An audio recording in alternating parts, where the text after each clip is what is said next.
반갑습니다. 안녕하십니까. 한 주간 잘 보내셨습니까? 네. 예. 낮에 일하시고 저녁에 강의 들으려고 힘 많이 드시죠? 예, 그래도 재미있습니다. 예, 재밌습니까? 다행입니다. 자, 우리 다 같이 주경야도가 하는 여러분들 너무 감사합니다. 합장하시고 3기를 모시도록 하겠습니다. 귀불양족종 귀법이욕존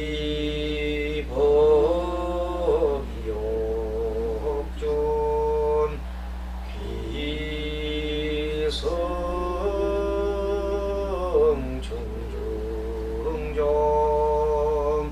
네, 반갑습니다. 우리가 지금 공부하고 있는 과정은 부처님 상담법 과정, 개론 공부를 하고 있습니다. 그래서 우리 이 과정은 해인불교대학에서 부처님 상담사, 부처님법, 우리 생활 상담사 과정을 이렇게 공부를 하고 있는데, 가장 중요한 것이 부처님께서 어떻게 중생을 제도하시는가 하는 데 대해서 그 방법이나 그 기초되는 내용들을 잘 이렇게 학습하고 그것을 우리도 부처님처럼 활용하는 그런 과정이 되겠습니다. 자, 그럼 일단 부처님에 대한 그 가르침이 뭐냐, 불교가 뭐냐에 대해서 어느 누구한테라도 우리가 전해주실 때 얘기하는 것은 불교는 행복을 위한 것이라고 그랬죠. 좀 누차게 얘기하지만 머리에 이제 딱지가 앉아야 됩니다. 불교는 행복을 위한 것인데, 보통 우리가 살고 있는 이 세상은 행복하지 못하기 때문에 행복을 추구하는 거죠.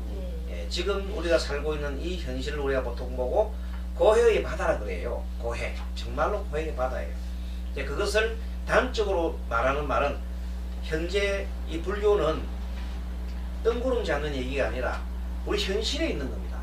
멀리 저기 있는 것이 아니라 이 진리라고 하는, 부처님께서 말씀하시는 가르치면 진리라고 하는데 그것을 법이라고 그래요. 법. 부처님 가르침은 법이라고 해요. 가르침의 법인데, 법은 뭐냐면 있는 그대로 사실을 말하는 거예요.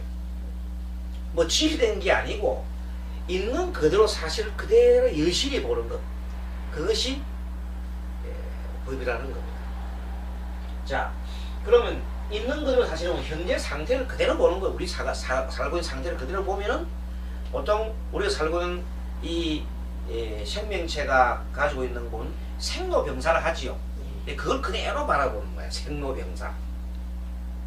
그래서 생로병사, 사고는 생로병사지요. 자, 그럼 태어나는 데에 대한, 태어날 때 괴롭잖아요. 태어날 때 즐겁게 태어날 수 없습니다. 태어날 때 응아 하고 막 그냥 태어나잖아요. 아이가 어머니 자궁 밖으로 나올 때는 너무 무서워요. 보호받다가 나올 때 엄청난 고통을 느끼는 겁니다. 그리고 또 산모는 또 얼마나 또 큰 고통을 가집니까? 그렇게 큰 고통 속에서 생이 일어나는 거예요. 그리고 자라면서 늙어가지요. 그 늙어가는 걸 보고 기분 좋다는 사람 아무도 없어. 전부 다 늙는 걸 갖다가 좀 서러워하고 말이지. 나도 늙었는가 보다 이러면서 그러잖아요. 그래서 생노, 그리고 병드는 것 자체도 괴롭죠. 얼마나 괴롭습니까? 그 병들다가 결국은 죽지요. 사람은 누구나. 그게 또 죽음. 영원히 살고 싶었는데 우리는 죽어요.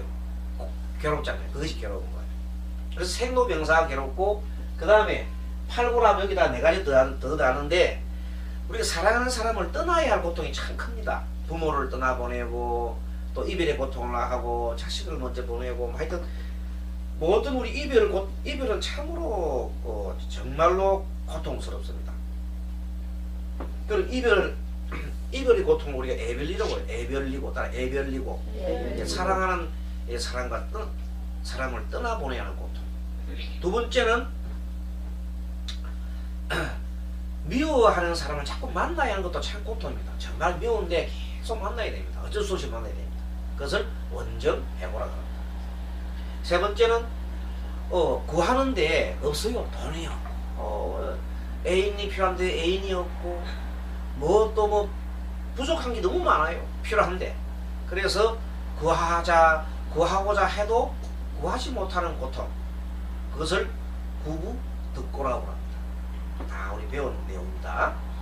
자, 그래서 사고팔고가 있기 때문에 이 세상 자체가, 살아가는 자체가 고통이다. 그래서 그걸 오음성고라고 하죠. 네 번째는 오음성고라고 해요. 자, 그래서 그런 사실을 있는 그대로 우리가 보는 거예요. 이렇게 보는데 이 세상에 보는 세 가지 관점이 있어. 세 가지 관점. 첫째는 우리 고라 그랬죠. 네. 자, 고에 대한 공문에서 또 한 번 하나의 고통은 뭔지 고는 먼저 우리가 설명을 했어요. 사고팔고로 얘기했죠. 사고 팔고로 설명을 했습니다. 자, 그러면 우리가 살아가는 이 가만히 관찰해 보면은 있는 그대로 사실 관찰해 보면 우리는 계속 변화하지요. 변하기 때문에 영원한 것이 없어요. 계속 변하지 않습니까? 그래서 변화하는 것을 우리가 항상 하지 않다 해서 무상이라 그러는 거예요. 그렇죠? 그래서 우리는 이 있는 그대로 사실이 무상이라는 이것이 바로 부처님이 그대로 말씀하셨던 그 진리예요. 이 세상이 그렇게 무상하다는 겁니다. 그 다음에 또 세부도 문제는 뭐냐, 무아라는 건 뭐냐면 어떤 개체든 간에 홀로 존재하지 않는 거예요. 항상 관계에서 뭐든 간에 사람이든 동물이든 물질이든 정신이든 뭐든 간에 항상 관계하면서 움직인다. 그래서 이 항상 관계하면서 변하지요. 이렇게 보세요. 이거는 무한 관계하면서 변화한다. 이렇게 관계하면서 변하는 것은 괴롭지요. 네, 괴로운 거예요. 그래서 무상, 무하고 이 세 가지를 있는 우리가 우리 현실이 가지고 있는 그대로 보는 거예요. 그래서 그것을 세 가지 삼법인이라 그렇게 합니다. 그렇죠? 삼법인. 이것이 부처님 가르침의 가장 먼저 우리가 가지고 있는 핵심적인 상입니다. 그리고 이 변해가는 상은, 이 관계면서 변해가는 상은 다르게 표현하면은, 똑같은 건데 다르게 표현하면은 인연이 있고 인과 연이 있다 그랬죠? 인과 연이 있고 그 결과가 나타난다. 이렇게 인연 과론. 그래서 인은 원인이에요. 원인, 씨앗. 원인이 있고 연은 조건이에요. 그래서 원인과 조건이 결합하면 결과가 나온다. 항상 이것이 우리 불교의 핵심입니다. 자, 그렇다면은 부처님께서 세상을 바라보는 견해가 있는데, 부처님은 어떤 생각을 가진 사람들을 가장 어리석은 사람이냐, 어리석은 사람의 대표적인 세 가지가 있다고 했어요. 어리석은 자.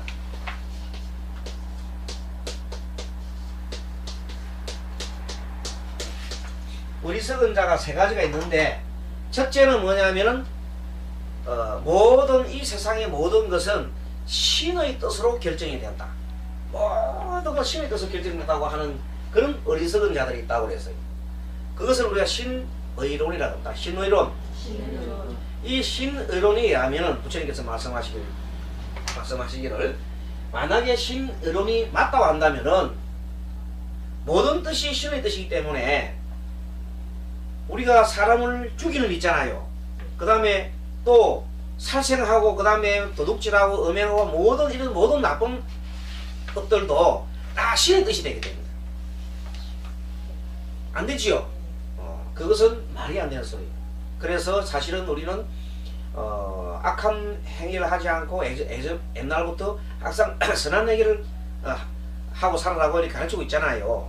그리고 만약에 그렇게 신의 뜻을 하면서 사람을 죽이고 한다면 이 세상이 얼마나 불행할까요? 그럼 그 우리 인류들이 바라는 바가 아니죠. 그래서 그것은 정말로 아주 이 생각의 말로 가장 위험한 생각이에요. 위험한 생각. 위험하다. 왜 지금 이 증명되고 있죠? 그동안에 인류들이 십자군 전쟁에 무슨 종교라는 이름의 종교라는 이름을 내세워서 어떤 신의 이름을 내세워서 얼마나 많은 사람을 살상했습니까? 최근세사에는요, 아돌프 히틀러 있죠? 히틀러가 유태인들을 살해했죠? 또 그 전에 보면 신교 구교가 싸워가지고 지금 보면 가톨릭하고 우리나라에 뭐 가톨릭 있죠? 가톨릭 하고 그 다음에 개신교 있죠? 그 사람들이 유럽에서 얼마나 싸웠는지 라인강에 프랑스하고 독일 라인강에 100년 동안 하루도 사람이 안 죽은 날이 없다고 합니다. 계속 라인강에 시체가 넘쳤다 그래요. 그래가지고 그 개신교들이 도망갔죠. 어디로 갔습니까? 그래 미국 갔잖아. 미국으로 건너갔잖아요. 개신교 사람들이. 신천지를 찾아서. 누가 박해를 받아갖고 구교 로마에 있는 옛날 가톨릭 교회에 박해를 받아갔단 말입니다. 근데 그거 보면은 그 종교라는 이름으로 같은 하늘을 믿는 사람들끼리 얼마나 싸우는지 봅니다. 100년간 라인강에 시체가 그냥 둥둥 떠다녔어. 그런 아픈 역사가 있습니다.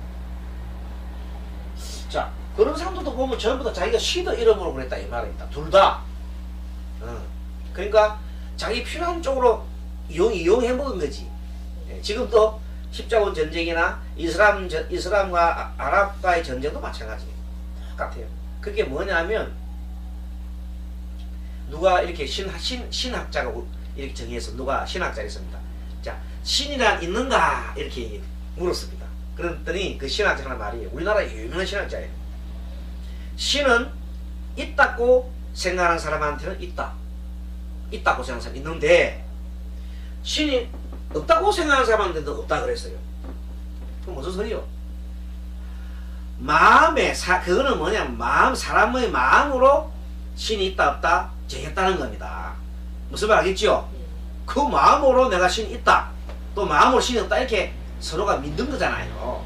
자, 신이 있다고 믿는 것도 내 마음으로 믿죠. 신이 없다고 믿는 것도 내 마음으로 믿죠. 이렇든 저렇든 마음으로 믿는 것이라고 그랬어요. 그러면 결국은 우리 마음 먹는 대로 있다면은 과연 그 신이 뭐냐는 거예요.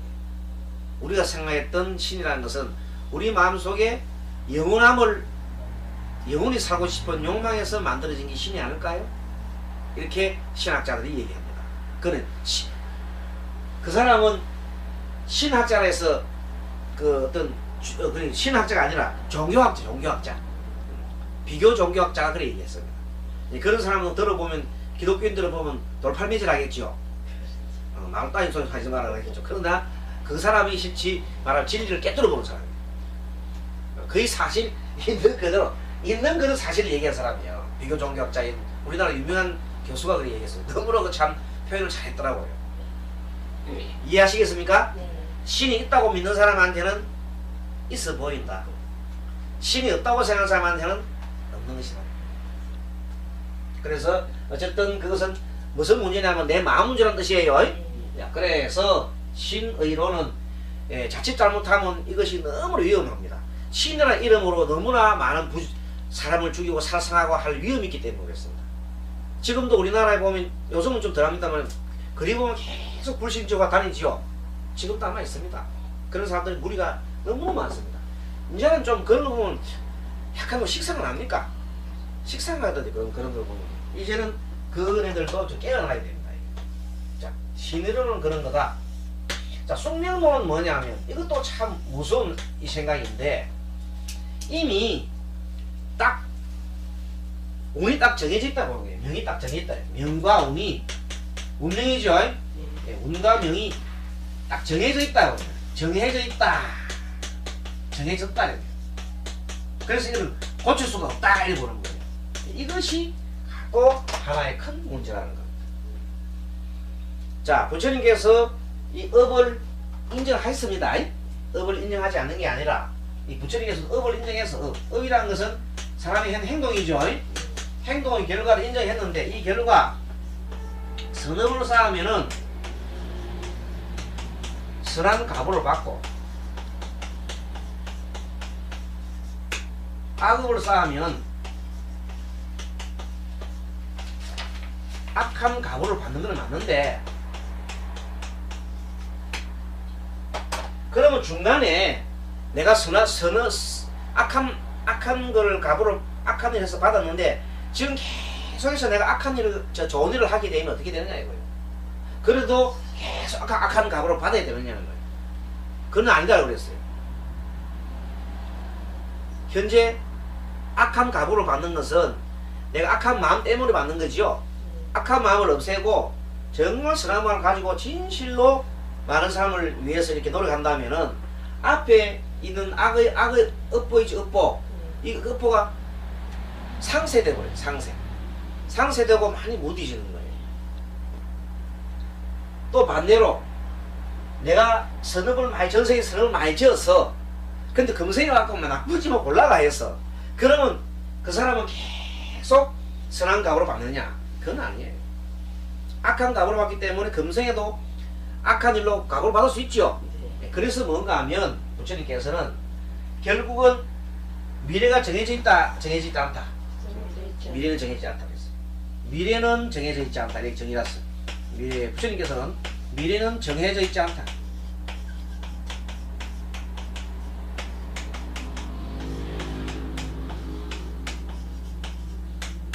선업을 계속 쌓게 되면 선한 가보가 나타난다는 겁니다.